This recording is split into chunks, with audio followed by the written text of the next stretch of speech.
10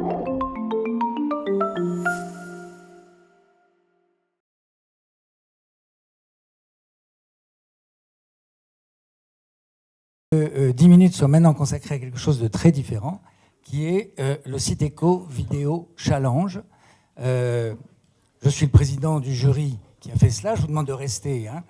Ça va être assez sympathique ce que vous allez voir. C'est organisé par Citeco, la Cité de l'économie, qui est à Paris, mais vous pouvez tout suivre sur citeco.fr. Et on a lancé un concours de vidéos auprès des jeunes, c'est-à-dire jusqu'à 31 ans, en dessous de 31 ans plutôt, donc on ne peut pas dépasser 30 ans, et on vérifie les identités à partir de 16 ans sur un sujet d'économie pour que les jeunes expliquent aux autres jeunes, et aux moins jeunes que nous sommes, l'économie. Alors, je vais te laisser présenter, je crois que maintenant il y a le PowerPoint. Philippe Gineste est donc le directeur de la Cité de l'économie à Paris. Oui, bonjour tout le monde. Merci d'être présent et de prendre quelques instants pour cette remise des prix. La Cité de l'économie, c'est un nouvel établissement qui est ouvert à Paris au mois de juin dernier, dans une ancienne succursale de la Banque de France, une très belle succursale qui est proche du parc Monceau. Et on y a créé en fait un lieu culturel éducatif, un petit peu sur le modèle des centres de sciences comme le Palais des Découvertes, dans lequel il faut jouer, toucher, manipuler, et autour des concepts de l'économie. Donc je vous invite évidemment à venir découvrir ce lieu. C'est ouvert du mardi au dimanche inclus. Et les retours qu'on a de la part des publics qui ont déjà visité sont très très bons. Alors effectivement, on a lancé depuis maintenant 2 ans un concours de création vidéo qui est ouvert à un jeune public. Et on va prendre quelques minutes juste maintenant pour remettre aux lauréats leur prix, puisqu'ils ont accepté d'être présents et de participer à ce concours. Alors, j'appelle donc Rose Portier, Pierre Jaquel, s'ils sont présents, à me rejoindre.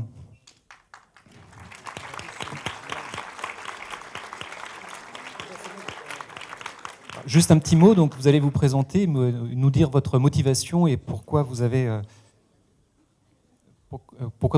participé à ce concours et quelle a été l'idée que vous avez utilisée pour créer votre vidéo. Merci. Donc pour me présenter, je m'appelle Pierre Jaquel et donc je suis doctorant en économie à Paris 1. Et malheureusement, ma camarade Rose n'a pas pu venir puisqu'elle est en train de passer un contrôle, donc j'espère qu'elle aura bien réussi. Pour redonner le contexte de la vidéo, à la base, on cherchait un sujet d'économie et on s'est dit que l'économie, c'était quelque chose qui nous concerne dans la vie de tous les jours. Et dans la rue, on voyait beaucoup de trottinettes, c'était vraiment le buzz à l'époque. Et on s'est dit, en tant qu'économiste ou que futur économiste, est-ce qu'on peut dire quelque chose sur ce sujet qui nous touche? On en voit tous les jours. Est-ce qu'on comprend vraiment pourquoi est-ce qu'il y a autant de trottinettes dans la rue? C'est quoi le business model associé aux entreprises derrière? Et du coup, on s'est dit, est-ce qu'on pourrait essayer d'expliquer ça aux gens rapidement? Très bien, je vous remercie. Donc, autre lauréat présent, donc j'appelle Monsieur Gacon, qui lui-même va se présenter et nous expliquer son sujet. Alors, en quelques secondes. Je suis un petit peu impressionné, c'est la première fois que je parle devant autant de monde. Pour résumer un petit peu mon sujet, je parle d'un pays le plus petit pays qui a un siège à l'ONU actuellement, qui s'appelle Nauru et qui a été, en fait, qui est devenu très riche grâce à ses ressources fossiles, le phosphate, et qui, en les vendant et en les surexploitant, est devenu en fait, en l'espace de même pas un siècle, est passé de très très riche à très pauvre. Et en fait, je résume un petit peu son histoire et pourquoi est-ce que ça a été mal géré. Comment ils ont géré tout cet argent qui arrivait d'un coup. Donc voilà, c'est un petit peu. Je suis en licence d'économie à Bordeaux. Bravo. Donc en fait, une île qui est devenue de très pauvre à très riche, puis très pauvre. Et donc, troisième lauréat, donc Eugénie de Camaret et Paloma Pellegrini. Et là encore, en quelques mots, votre sujet. Donc bonjour tout le monde. Nous, on était toutes les deux dans la même classe en prépa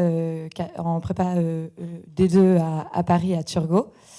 Et du coup, après ces 2 ans de prépa, Paloma a été prise à l'ENS et moi, je suis allée au magistère d'économie de la Sorbonne. Et donc, on a décidé de faire cette vidéo sur les difficultés de la transition, enfin, les difficultés de coopération dans la transition écologique. Donc, en fait, on voulait réfléchir sur le fait qu'on parle beaucoup de transition écologique, on dit qu'il faut le faire, qu'il faut investir. Et on s'est juste demandé pourquoi est-ce qu'on ne le faisait pas, pourquoi est-ce qu'on sort des accords de Paris, enfin, pourquoi est-ce que certains pays peuvent sortir des accords de Paris. Et donc, voilà, c'était juste pour essayer de mettre à plat tous les problèmes qu'il pouvait y avoir à la mise en place de la transition à notre échelle.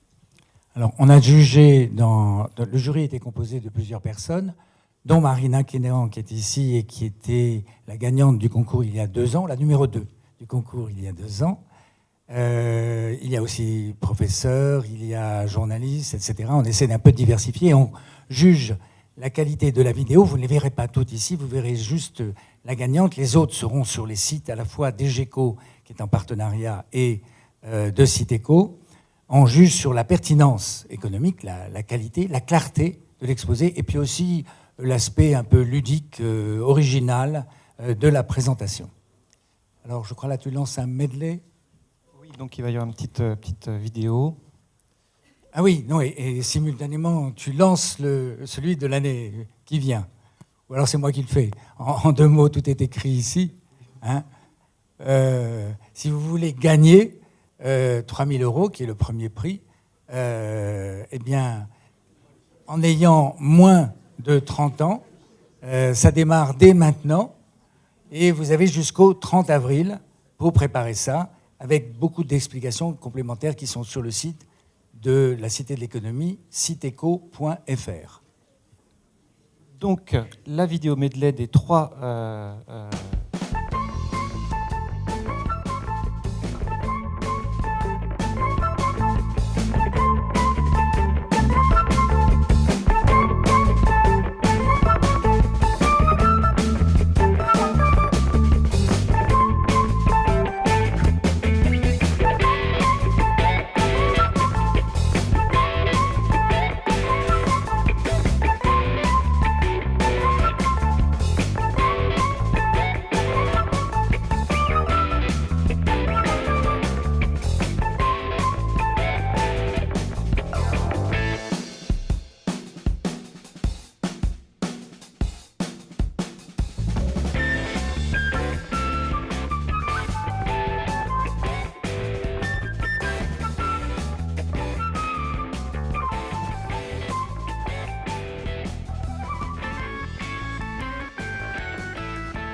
Donc voilà, donc on va maintenant remettre ces prix. Alors bien sûr, il y a un petit suspense. Et je vais laisser Marina, qui a participé au jury, remettre ses prix. Merci. Donc déjà, bravo aux 3 vidéos. C'était vraiment très bien. Enfin, donc, vous êtes tous lauréats. Bravo.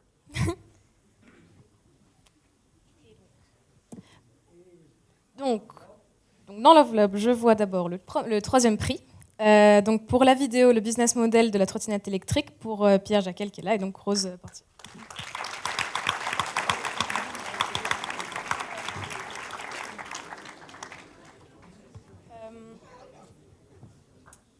Pour le 2e prix, du coup, c'est la vidéo L'île de Nauru pour Florent Gacon. Bravo.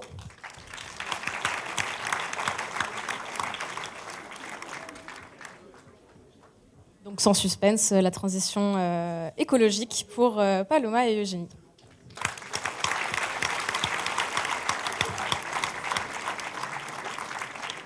Donc les gagnants viennent d'être dévoilés. Et voici donc cette vidéo lauréate.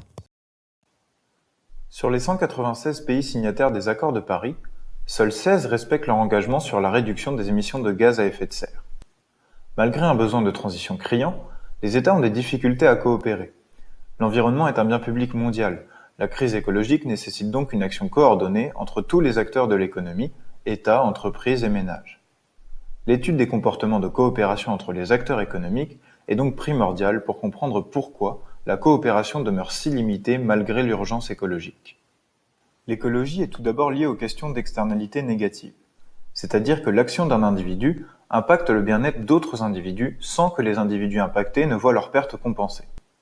Par exemple, si une entreprise rejette des déchets toxiques dans l'eau d'une rivière au cours de sa production, elle en dégrade la qualité sans compenser les usagers de cette eau.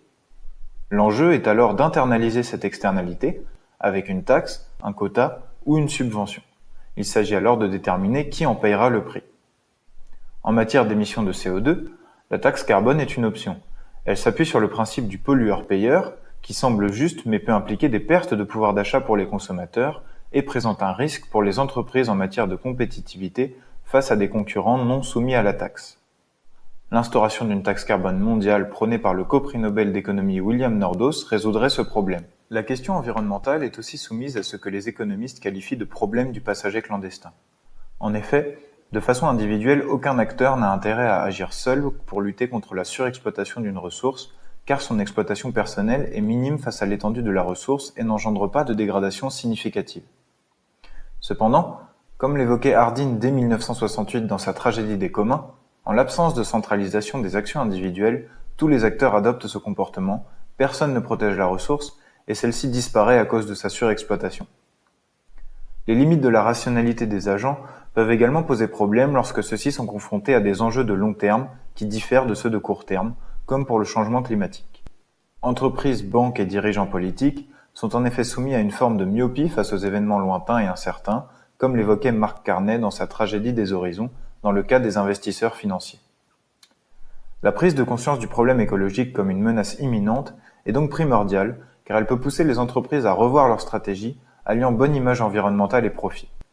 Certaines marques de biscuits ont ainsi banni l'huile de palme de leurs produits face aux demandes de leurs consommateurs. La question de la transition écologique se heurte également à des problèmes de financement.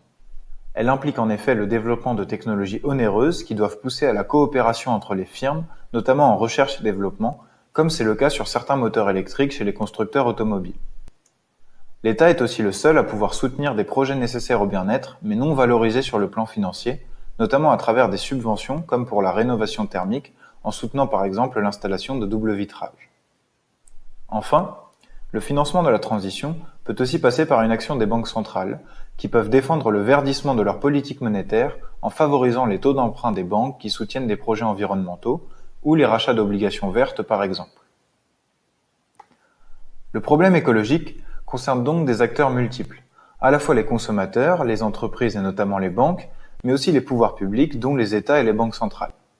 Leur coopération est mise à l'épreuve en raison des phénomènes de passagers clandestins, mais aussi car l'enjeu écologique s'inscrit dans un horizon lointain qui échappe aux logiques de rentabilité. La coopération, rationnelle à l'échelle globale, ne l'est donc pas forcément dans une optique individuelle court-termiste, et la complexité de sa mise en place demeure un obstacle important.